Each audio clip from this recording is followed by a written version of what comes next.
Welcome to the DeFi Dan Podcast, hosted by Dan McGuire.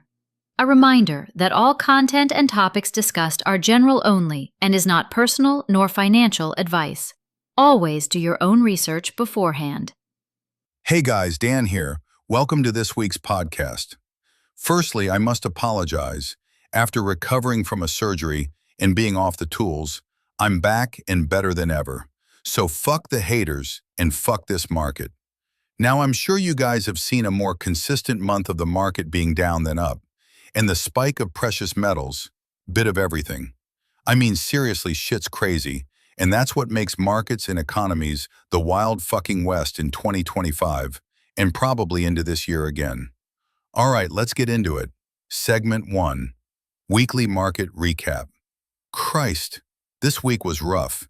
Bitcoin absolutely tanked, sliding all the way into the US $80,000 range, the lowest levels in months, as traders dumped risk assets left, right, and center.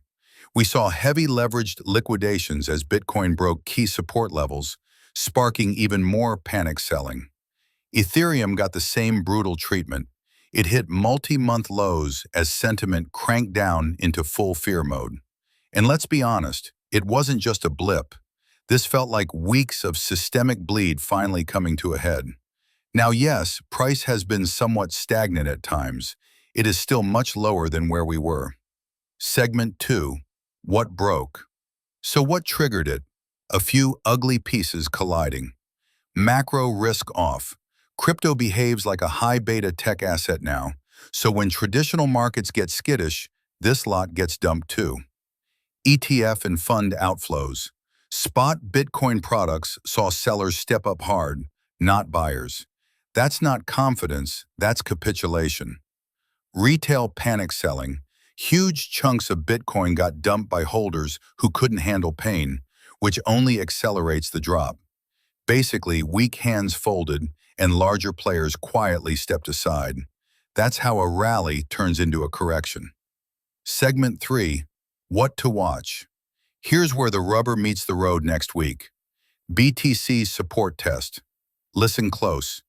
If Bitcoin can hold above approximately 80,000 to 83,000 US dollars and reclaim upward momentum, that's the first green screen we want to see. Fear and greed readings. When sentiment hits extreme fear, that often signals an oversold condition and potential rebound phase. Accumulation versus distribution. Large wallets scooping up coins quietly is a good sign. If they're selling, we're not out of the woods. Altcoin divergence. While BTC bleeds, if quality alts diversify and outperform, that's where the actual opportunity hides.